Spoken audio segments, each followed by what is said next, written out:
Hey everyone, welcome back. Ready for a deep dive into something a little different? Different good, I hope. Oh, definitely. Yeah. We're tackling a topic some might find, well, kind of scary failure, but not how to avoid it. So we're flipping the script. I like it. Exactly. You guys sent in this article, The Hidden Gift of Failure, how it shapes success. So let's ditch the fear and figure out how to actually use failure to our advantage. Love that energy. It's so easy to get stuck seeing failure as this big, like, SOP sign. Totally. But what if, and stick with me here, what if it's more like a stepping stone? Now, that's an interesting way to look at it. You're right. So first things first, we got to address the elephant in the room, that initial feeling of, ugh, I messed up. We've all been there, right? That sting of disappointment. Oh, absolutely. The article jumps right into that. It talks about Carol Dweck's work on fixed mindset versus growth mindset. You know that feeling when you just want to give up after a setback? That's where that growth mindset can really come in handy. So instead of I'm no good at this, it's okay, what can I learn from this? You got it. Yeah. It's seeing your abilities as something you can develop, not something set in stone. And there was this study, Journal of Experimental Psychology, found that people who were told to see failure as a learning tool actually did better in later tasks. They weren't as afraid to try, to make mistakes, and that's how they grew. Wow, that's fascinating. So it's like when you're less afraid to fail, you're more likely to succeed. Makes me think of all the stories about inventors. Like Thomas Edison. Didn't he say he found 10,000 ways that didn't work before he got the light bulb right? He did. And that's what's so powerful about that story, right? It wasn't just persistence, though that's huge. It's that each failure gave him information, helped him refine his approach and get closer to the solution. So it's not just about trying a million times. It's about using those failures as stepping stones. Exactly. And sometimes those failures, they can lead to something totally unexpected, even better than you imagined. Okay, now you got to give me an example. It's too good. All right, think about the Post-it note. You know that started as a failed adhesive. Wait, seriously? The Post-it note was an accident. No kidding. This scientist at 3M, he was trying to make super strong glue, but ended up with something, well, not so sticky. Instead of tossing it, they turned it into a classic. That's wild. It really shows how failure can unlock these unexpected paths, things we never would have found otherwise. 100%. Sometimes what we see as a failure is really opportunity in disguise. But let's be real, it's easy to talk about big success stories. What about when failure just plain stinks? When you just want to give up. Ugh, yeah, we've all been there. But this article says failing can make us stronger. How does that work? It's all about resilience, that ability to bounce back, learn, and keep going. And there's research on this. A 2019 study, Frontiers in Psychology, found folks who faced some challenges in life were actually more resilient than those who had it super easy, or, on the flip side, constant hardship. That makes sense. If you've never hit a roadblock, how do you know how to handle it when you finally do? Right. But it's about balance, too. Too much adversity without a chance to recover is overwhelming.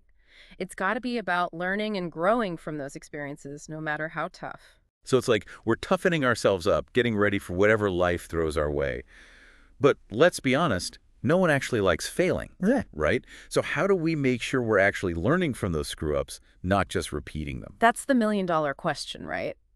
It's not enough to just fail. We got to mine those lessons. Think of it like, I don't know, like trying a new recipe. First time, maybe you forget something, overcook the veggies, but next time, you adjust, you learn. Failure's kind of like, that shows us our weak spots and forces us to up our game. So like a post-failure debrief, what worked, what didn't, all that. Exactly.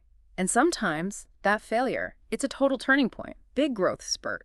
The article talks about Steve Jobs after leaving Apple, the company he co-founded, could have easily thrown in the towel. Yeah, that's a tough one to come back from. Right. But he used that experience, thought about his mistakes, refined his vision.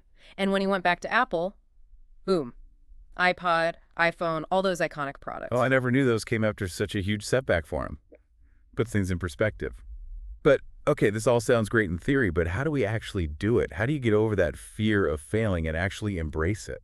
You're right. Knowing and doing are two different things. That's why this article, it gives you some real tactics.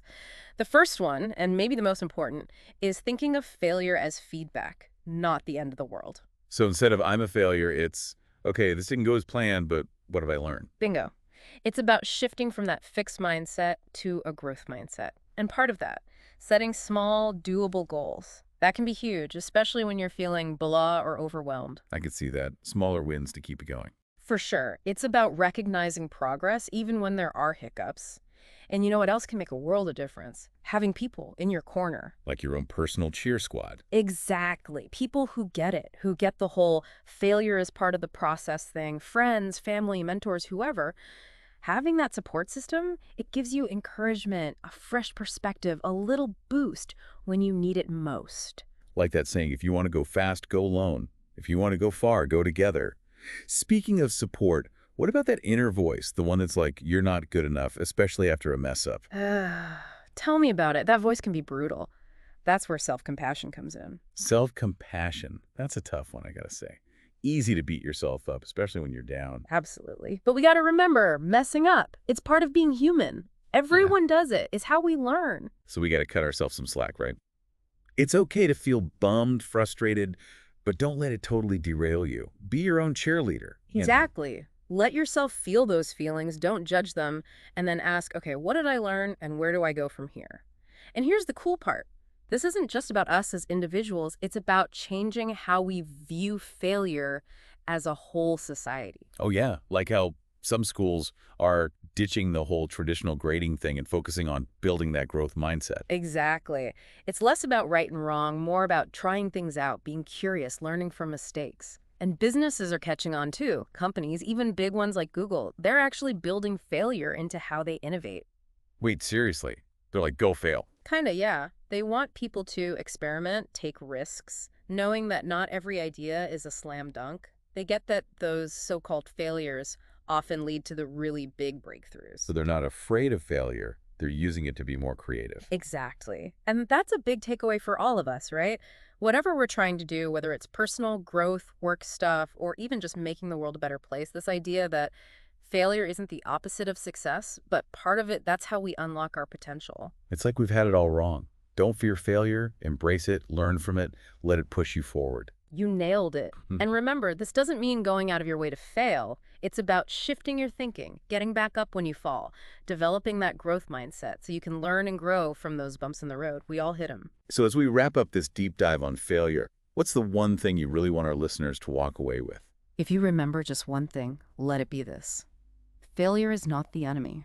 It's a chance to learn, to grow, to get closer to where you want to be. Love it. So, listener, think about it. What's one small thing you can do today to change how you think about failing? How can you turn those stumbles into fuel for your journey? Because the only real failure is not learning from the ones we make. And that's a wrap on today's deep dive. Until next time, keep exploring, keep asking those questions, and most importantly, keep diving deep.